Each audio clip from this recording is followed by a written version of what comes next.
சோழிங்கநல்லூர் சட்டமன்ற தொகுதிக்குட்பட்ட கண்ணகி நகர் பகுதியில் இன்று காலை 30 வயது மதிக்கத்தக்க வரலட்சுமி என்கின்ற ஒரு சகோதரி 13வது மண்டலத்தில் தூய்மை பணியாளராக பணியாற்றிக் கொண்டிருக்கின்றார்.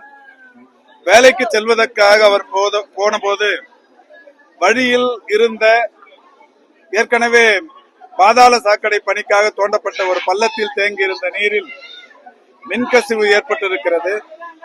அந்த நீரில் கால் வைத்த போது அவர் மின்சாரம் தாக்கி பரிதாபமாக உயிரிழந்திருக்கிறார். இந்த தகவல் கேள்விப்பட்ட உடனே மாண்புமிகு தமிழ்நாட்டின் முதலமைச்சர் அவர்கள் உடனடியாக அவரை மருத்துவமனைக்கு கொண்டு சென்று இன்றைக்கு உயிரிழந்த நிலையில் அங்கே பிரேத உடற்கூறாய்வு என்பது நடைபெற்றுக் கொண்டிருக்கிறது.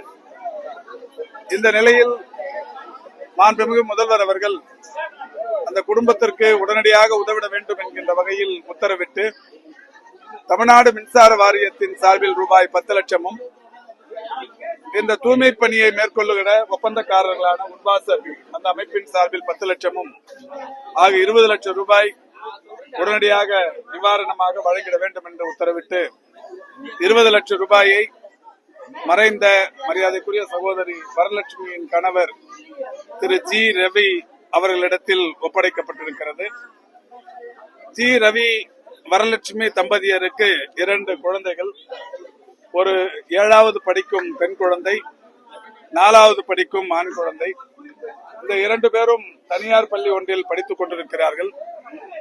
ரவிக்கும் அவருடைய குடும்பத்தாருக்கும் சென்னை தெற்கு திராவிட முன்னேற்ற கழகத்தின் சார்பிலும் சோழிங்கநல்லூர் தொகுதி சட்டமன்ற தொகுதி திமுகவின் சார்பிலும் அவருடைய எதிர்கால படிப்பு செலவை கட்சி ஏற்றுக்கொள்ளும் என்று அறிவித்திருக்கிறோம். அந்த 2 குழந்தைகளின் படிப்பு செலவை அவர்கள் விரும்புகிற வரை உயர்கல்வி, மேல்நிலை கல்வி, கல்லூரி என்கின்ற வகையிலான இந்த கல்வி செலவை திமுக பொறுப்பேற்றுக் கொள்ளும் என்று சொல்லியிருக்கிறோம். அது மட்டுமல்லாது இன்றைக்கான அந்த இறுதி சடங்கு செலவை சட்டமன்ற உறுப்பினர் பொறுப்பேற்றுக் கொள்கிறார். அதையும் கடந்து திரு ஜி ரவி அவர்களுக்கு ஏற்கனவே சிறிய அளவிலான உடல் பாதிப்பு உள்ளவர்.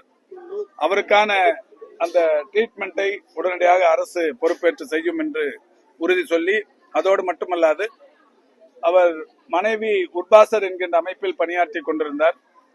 அவர் ரவியை அவர்கள் வேலை இல்லாமல் இருந்த சூழலில் அந்த ரவிக்கும் உட்பாசர் நிர்வாகத்தில் ஒரு லகுவான வேலையை, கடினமான வேலையை அவருக்கு செய்வது கஷ்டம். எனவே ஒரு சூப்பர்வைசர் போன்ற ஒரு லகுவான வேலை ஒன்று தர வேண்டும் என்று சொல்லியிருக்கிறோம். அந்த நிர்வாகமும் மாநகராட்சியின் துணை ஆணையர் அவர்களுடைய வேண்டுகோளினை ஏற்று அந்த நிர்வாகமும் ஒப்புக்கொண்டிருக்கிறது. அவர் இந்த சடங்கெல்லாம் முடித்ததற்கு பிறகு உட்பாசர் நிர்வாகத்தில் ஒரு சூப்பர்வைசர் போன்ற அந்த பணியில் அமர்த்தப்படவிருக்கிறார் என்பதை வருத்தத்தோடு தெரிவித்துக் கொள்கிறேன்.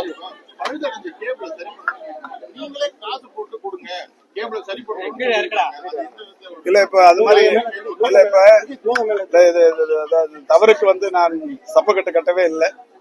சம்பந்தப்பட்ட டான்ஜெட்கோ ஆணையர் அவர்களிடத்தில் பேசியிருக்கிறேன். மிக விரைவில் ஒரு 2 நாட்களில் இப்ப நான் நெல்லைக்கு போறேன். நெல்லைக்கும் தென்காசிக்கும் 11 மணிக்கு பிளைட் போயிட்டு வந்துட்டு நான் சம்பந்தப்பட்ட உயர் அலுவலர்கள் திரு ராதாகிருஷ்ணன் IAS அவர் தலைமையிலான அலுவலர்களையும், மாநகராட்சி ஆணையர் தலைமையிலான அலுவலர்களையும், தமிழ்நாடு நகர்ப்புற மேம்பாட்டு வாரிய அலுவலர்களையும் ஒன்றாக இணைத்துக் கொண்டு ஒட்டுமொத்தமாக இந்த குடியிருப்பில் ஏற்கனவே மாண்புமிகு தமிழ்நாட்டின் முதலமைச்சர் அவர்கள் கண்ணகி நகருக்கு 3 முறை வந்திருக்கிறார். இதுவரை எந்த முதலமைச்சரும் வந்ததில்லை. ஒவ்வொரு முறை வந்த போதும் இந்த குடியிருப்புகளில் பல்வேறு வகைகளில் குடிநீர் ஆதார பணிகள், இந்த மேம்பாட்டு வாரிய குடியிருப்புகளை சீரமைக்கும் பணிகள் என்று நூற்றுக்கணக்கான கோடி ரூபாய் செலவில் செய்யப்பட்டுக் கொண்டிருக்கிறது. இருந்தாலும் இந்த மின் இணைப்பு சம்பந்தப்பட்ட பணிகளுக்கு நீங்கள் சொன்ன குறைகளையும் மனதில் வைத்துக் கொண்டு விரைவில் ஒரு சேவை துறைகளுடனான ஒரு கூட்டு ஆய்வை நடத்தி இங்க இருக்கிற குறைகள் போக்கப்படும். கட்சிக்காரர்கள் கூட இல்ல கட்சிக்காரங்க எந்த லெவல்ல இப்போ சேர்மன் இருக்காரு, எது நடந்தாலும் வந்துடுறாரு. சட்டமன்ற உறுப்பினர் 24 மணி நேரமும் அவைலபிலிட்டி உள்ள ஒரு சட்டமன்ற உறுப்பினர். எந்த குறை இருந்தாலும் நேரடியா வந்துடுறாங்க.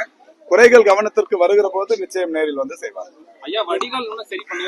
இல்ல அதுதான் சொன்னேன். இப்ப மிக விரைவில் ஒரு 4-5 நாட்களுக்குள், இன்னைக்கு நான் ஊருக்கு போயிட்டு நாளைக்கு மாலை வந்துருவேன். ஒரு 4-5 நாட்களுக்கு ஒரு சேவை துறைகளுடனான ஒரு இணைப்பு நிர்வாகத்தோடு வந்து முழுமையா ஆய்வு பண்ணி என்ன தேவை இருக்கோ அதை நிறைவேற்றுறோம்.